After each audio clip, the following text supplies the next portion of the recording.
tudo bom? Meu nome é Pedro Costa e esse é o Carreiras em Foco. Hoje eu estou trazendo para o Carreiras em Foco o, o nome mais respeitado de Ribeirão Preto no jornalismo, que é o João Carlos Borda. João, é um prazer te receber, seja bem-vindo, uma boa tarde. Boa tarde, Pedro. Muito obrigado pelo convite. Eu fico muito feliz porque é uma iniciativa interessante que leva ao jovem ou a quem está buscando uma carreira um conhecimento sobre como funciona a nossa área, porque normalmente você tem a visão da televisão pelo que você acompanha, mas os bastidores são diferentes. Eu sou jornalista há muito tempo, comecei na minha cidade, em Uruguaiana, porque a minha família tinha um jornal tipográfico, aquele sistema bem antigo, de chumbo.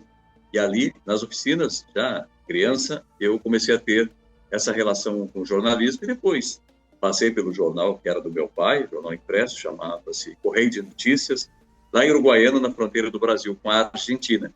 E fui avançando, cheguei em algumas praças da afiliada da Globo do Rio Grande do Sul, depois eu fui para Campinas, fiquei um tempo em São Paulo, um tempo no Rio para virar repórter de rede, no caso, um repórter aprovado para entrar no Jornal Nacional, porque era assim que as coisas funcionavam naquela época.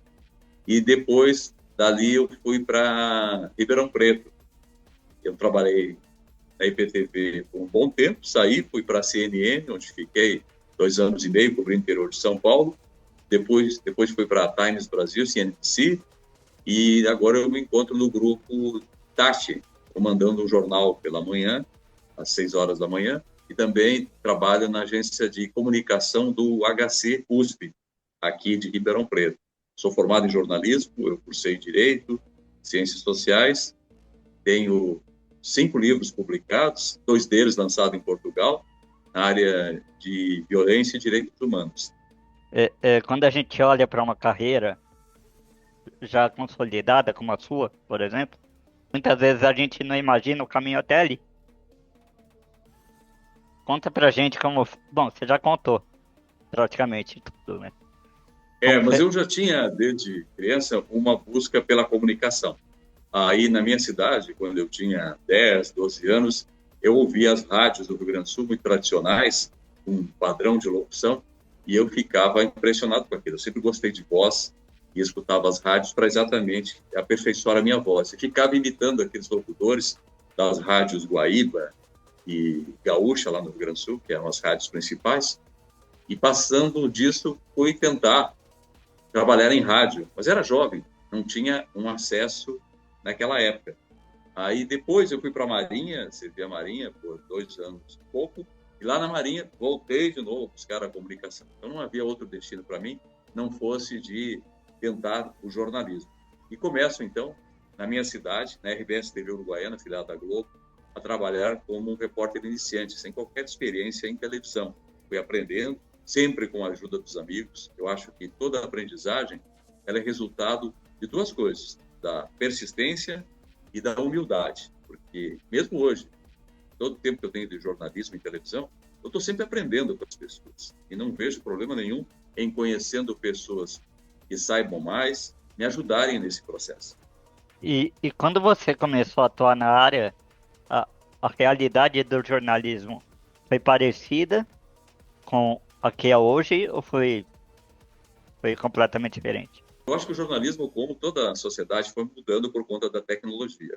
Quando eu comecei no jornalismo, era outro sistema. Você tinha um sistema de captação de imagens, de edição e até mesmo de estrutura de redação. Hoje é completamente diferente. Mas o jornalismo não perdeu a sua essência, que é o que dá base para a nossa profissão, que é a capacidade de uma apuração séria, de você ser imparcial nos fatos, de você dar para a sociedade o que ela precisa de conhecimento para construir a sua opinião. Eu, particularmente, sou contra aquele jornalismo opinativo que faz com que as pessoas passem a enxergar o mundo pelos olhos do comentarista. Não, as pessoas têm que receber as informações e, a partir do que elas acham, desenvolverem as suas posições. Então, acho que o jornalismo, ao longo do tempo, muitas vezes perdeu um pouco desse foco, perdeu essa essencialidade. Então, eu acho que 2 coisas talvez tenham sido as vertentes para isso: a tecnologia e a mudança de comportamento do próprio jornalista, influenciado muito pelas redes sociais, Pedro. Eu acho que tá ficando meio repetitivo, né? Eu acho que eu tô perguntando a mesma Exatamente. coisa. O jornalista, ele perdeu, ao longo do tempo, uma função importante. Ele é um construtor social, ele tem um compromisso social. Ele não é, no caso da televisão, por exemplo, uma mera figura expositiva que aparece no vídeo ali e ganha com isso o conhecimento das pessoas. Não, as pessoas precisam ver no jornalista alguém crível, de credibilidade, né? E o jornalismo real é muito diferente do jornalismo idealizado pelas pessoas? Sim. Quando o jornalista sai da faculdade, normalmente norteado por algumas teorias, acha que vai encontrar na redação aquele mundo que ele conheceu teoricamente, pelos livros ou por outras alternativas. A redação é muito diferente. A redação de hoje ainda é mais diferente daquela redação na qual eu me inseri quando jovem. Hoje as redações exigem do jornalista velocidade. Então, por exemplo, não é permitido ao jornalista, como era na minha época, aprender a fazer. Havia, parece que, um apadrinhamento maior. Hoje não. Você sai da faculdade, as redações querem que você saiba captar imagens e captar bem, que você consiga, por exemplo, fazer ao vivo. Na minha época, um jornalista, para fazer uma entrada ao vivo, demorava algum tempo na televisão até que surgia a oportunidade, depois, dele participar de uma transmissão ao vivo. Não. O jornalista de hoje que sai de uma faculdade e chega numa redação, mesmo que estagiário, pouco tempo depois ele está fazendo entrevista, está fazendo captação de imagens, está fazendo edição e até, eventualmente, fazendo entradas ao vivo. Isso é bom, por um lado, porque já coloca o jornalista na linha de frente. Agora, por outro lado também, tende a peneirar mais, tende a fazer com que o jornalista seja mais ágil, seja mais esperto. E é bom também que o jornalista pense que não é só isso que conta numa redação, ele precisa ter conteúdo, ele precisa ter um bom nível de leitura, de compreensão dos fatos, de associação das ideias do que acontece no mundo. Por exemplo, eu, ao longo da minha carreira como jornalista, é mais fácil eu dizer o que eu não fiz do que eu fiz, em termos de áreas. Pouquíssimas vezes eu trabalhei no esporte.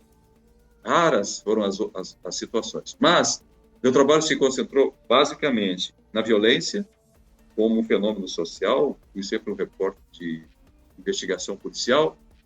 Trabalhei muito com reportagens sobre pesquisas científicas, talvez seja por essa razão que hoje eu estou num dos principais polos de pesquisas científicas e na área de saúde, que é o HC de Ribeirão Preto, ligado ao USP. Então, e por que isso vai se ajustar ao que eu falei em relação a você ter conhecimento? Porque quando você vai para uma pauta, no caso de uma pesquisa científica, é importante que você tenha o conhecimento básico das coisas que você vai abordar ali. O que não pode, o jornalista, muitas vezes, jovem jornalista, principalmente, confiar tão somente na pauta, que às vezes até é um processo de engessamento, e não buscar informações próprias, não ter a curiosidade de se aprimorar ao ponto de avançar até um pouco naquilo que está sendo exigido como matéria. No caso de matéria policial, de tanto fazer matéria de policial, de tanto ler a respeito, de tanto pesquisar, eu tenho hoje um relativo conhecimento sobre segurança pública. Eu acho que é satisfatório para eu me meter nessa seara de reportagens voltadas à violência urbana, principalmente. Muita gente sonha em trabalhar com jornalismo de emissora, como você, especialmente em televisão. Com a sua experiência, o que costuma ser mito e o que é realidade nesse tipo de jornalismo? Perfeito. Existe um equívoco por parte de alguns estudantes de jornalismo, no sentido de achar que vão encontrar na televisão áreas específicas. Então, eu já fiz muitas palestras em faculdades e ouvi de parte dos alunos algumas vontades. Eu quero trabalhar na televisão, mas eu quero trabalhar na área de moda. Nem sempre é assim. Nem sempre você tende a entrar numa televisão. Eu acho que hoje ainda é mais difícil, voltado para uma área. Eu quero trabalhar só no esporte. Se não for no esporte, eu não quero trabalhar na televisão. Isso é um pouco mítico, porque você tem que passar nas emissoras de televisão por todas as áreas. Você pode, ao longo da sua carreira, construir um caminho no qual você se insere melhor, no qual você se vê melhor. Então, eu gosto de esporte e vou fazer de tudo para trilhar a minha carreira de jornalista como alguém do esporte. Isso é positivo, é um caminho. Agora, não dá para você contar simplesmente com a sua vontade. São vários condicionantes que vão determinar se você vai seguir naquilo que você quis ou você vai encontrar outros caminhos. Às vezes, você sai da faculdade pensando que a melhor área é o esporte, mas depois descobre que não, que talvez economia, talvez política e talvez polícia sejam áreas mais interessantes. Então, é uma descoberta. O que é importante é que a gente tenha sempre em mente essa vontade de aprender, essa faísca da curiosidade. Uhum. E existe muito trabalho que é feito fora das câmeras. É, Como é que é a rotina real de quem trabalha numa emissora e que tipo de pressão o público realmente não imagina? Muitas vezes, Pedro, os bastidores de uma reportagem são até mais ricos em relação àquele material que vai para o telespectador, porque são nos bastidores que se discutem as matérias, que acontecem coisas que nem sempre são publicadas, não por veto da emissora, mas que não se enquadram ali no conteúdo que vai ser exibido. Então, você tem, eu, por exemplo, que sempre fiz matérias, denúncia de corrupção, de prisões, tem conflitos nos bastidores. E conflitos não só verbais, conflitos físicos. Você briga, você se empurra, você chega a quase a vias de fato.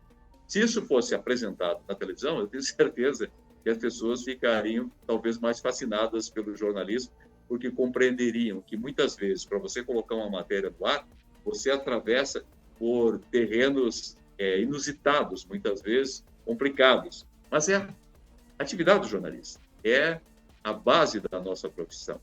Então, os bastidores são sempre ricos. Nas palestras que eu faço, as pessoas eu vejo ficam mais interessadas em saber como aquelas matérias foram construídas no processo de sua produção, do que propriamente a matéria que foi ao ar. Então, isso é muito interessante. Eu lembro de uma matéria que eu fiz para o Fantástico, quando eu fui para São Paulo e entrei numa empresa de valores para mostrar como era guardado o dinheiro dos bancos, onde ficava esse dinheiro depositado. Então, na reportagem que foi ao ar pelo Fantástico, na matéria que eu fiz, a gente mostrava a sala, olha aqui quanto dinheiro guardado e tal. Mas o que a gente via ali, a sensação, o policiamento, o sistema de segurança, tudo era muito rico. Não tinha como você explicar na matéria, porque senão a matéria se perde, ela se desconecta um pouco da proposta da pauta. O público conhece o verdadeiro bastidor do jornalismo? Não, o público tem, na verdade, o jornalismo é, por razão de existir, a representação da representação. O que significa isso? Que quando um jornalista, por mais dizendo que ele tem de ser, ele vai contar uma reportagem sem mentir, os fatos estão ali, mas com o seu olhar. E aí isso vai representar uma realidade para as pessoas, porque ele está representando, para quem está acompanhando, um fato. E, por sua vez, as pessoas que estão assistindo vão ter uma captação. É natural, nessas bolhas que nós vivemos hoje, na nossa sociedade, que as pessoas têm posições contrárias sobre as matérias que são apresentadas. Um caso simples, nós jornalistas, por mais que um bandido tenha matado 10 pessoas e as imagens sejam reveladas, para nós, ele vai ser tratado como suspeito. E aí, quando você bota uma matéria no ar dizendo o suspeito de matar 10 pessoas, você ganha um monte de crítica, porque as pessoas pensam que você está defendendo o bandido e você não se convenceu que ele matou aquelas 10 pessoas, embora todas as provas sejam nesse sentido, ou que você tem alguma amizade, alguma proteção do bandido e você gosta de bandido, por isso que eu não falei isso. Não. É que suspeito é um termo jurídico legal até que a pessoa seja julgada e condenada. Tudo pode acontecer. Então, aí vem esse detalhe. Quando você faz uma matéria, por exemplo, política, que mostra um determinado lado, as pessoas sempre vão criticá-los. Ah, mas você faz parte do lado A. Ah, você faz parte do lado B. E se esquecem que a gente está ali sempre desnudado de qualquer apartidarismo. Eu, pelo menos, me pauto nesse sentido. E o jornalismo mudou muito nos últimos anos com a tecnologia e as redes sociais. As redes sociais, de fato, colocaram o jornalista no divã. Porque Hoje, por mais que uma equipe de televisão seja rápida, jamais vai vencer a velocidade de alguém que está com o celular na frente do fato que está acontecendo. E essa pessoa vai trazer sempre em primeira mão imagens incríveis. Prova disso é que quando você tem um acidente aéreo, como aconteceu lá em Vinhedo, na região de Campinas, em minutos já havia imagens cinematográficas do avião rodando em parafuso. Você lembra daquele acidente com um avião aqui de Ribeirão Preto, né, da Voipass. Então, essa é a situação que a rede social leva vantagem. Agora, por outro lado, a rede social ainda é um meio de propagação de fake news. E é muito comum as pessoas terem conhecimento de uma notícia e depois checarem nos veículos sérios para saber se aquilo é verdade ou se aquilo é falso. Então, nós, jornalistas, somos ainda os avalistas da veracidade dos fatos. E pensando em quem quer entrar no jornalismo hoje, além da formação acadêmica, que habilidades fazem mais diferença e que tipo de profissional o mercado precisa atualmente? Bom, o mercado de jornalismo, como qualquer outro mercado, ele é extremamente competitivo. Não existem profissões hoje no Brasil que permitem com facilidade que uma pessoa se forme e logo já comece a trabalhar. Mesmo medicina ainda exige por parte do acadêmico uma boa formação para ganhar o mercado de trabalho. Com o jornalismo não é diferente. Para quem deseja seguir a carreira de jornalista, primeiro, é importante que as pessoas pensem que não vão ter uma profissão bem remunerada. Não dá para pensar assim, mas eu quero ganhar o salário do William Bonner de 1 milhão por mês. Isso já foi, isso não é mais e não será. Mas é uma profissão que traz uma satisfação muito grande. E para exercê-la, existem alguns preceitos, na minha opinião. Primeiro, gostar de ler, porque só escreve bem quem lê bastante. Gostar da missão de contar as coisas para as pessoas, de conversar com as pessoas, de conhecer a vida das pessoas e ter, mais do que a média, uma tremenda curiosidade por tudo que acontece. Então, o jornalista é aquele sujeito, continua assim até hoje, que sempre está se surpreendendo com coisas que parecem banais e sempre está tentando entender como aquelas coisas aconteceram. Então, ele é um eterno curioso. Então, isso faz de alguém um bom perfil para ser jornalista. E, João, para a gente fechar com chave de ouro, o jornalismo vale a pena hoje em dia? Eu ainda acho que vale, viu? Às vezes eu me pego refletindo sobre se eu embarcasse numa máquina do tempo e voltasse na minha juventude, se eu iria para o jornalismo ou se eu iria para outra profissão. Não, seria jornalista novamente. Faria alguns contornos aí na minha trajetória, mas continuaria sendo jornalista e provavelmente jornalista de televisão, para você ver o quanto eu sou apaixonado pelo que eu faço. Bom, João, muito obrigado por ter Imagina, Pedro, topado mais uma vez, por ter compartilhado isso com a gente. Se você quiser deixar um recado final, quiser divulgar alguma rede social sua, ou talvez, se possível, né? Não sei se vai ser da própria emissora, enfim. Sim. Bom, perfeito. Então, vocês podem me encontrar e vocês fiquem à vontade para me perguntarem pelas minhas redes sociais, deixem a mensagem lá, o que vocês querem saber sobre o jornalismo. Vocês podem me encontrar no Instagram, no joão.borda, ou então no portal Borda. Aí a gente pode conversar, não há problema nenhum. Dentro da minha disponibilidade, tenho a certeza que respeitosamente eu vou responder para vocês. E não esqueçam, a gente está sempre com um encontro marcado de segunda a sexta, das 6 horas às 8 horas da manhã, no grupo Tati. Você pode acompanhar pela TV ou então pela Rádio 79 e também pelas redes sociais, Facebook e YouTube. Bom, João, para fechar, mais uma vez eu quero te agradecer demais. Foi uma honra te entrevistar. Eu sempre quis, na verdade, fazer isso, mas nunca achei uma oportunidade hoje que está aparecendo isso. Então, muita gratidão. Obrigado, Pedro. Bom, gente, e é isso. Espero que vocês tenham gostado. Como o próprio João já disse, se tiver alguma dúvida, manda nas redes sociais dele, tá? E é isso aí. Deixa o like se Valeu, Pedro. gostou. Deixa o like se gostou. Se inscreve no canal. E é isso aí.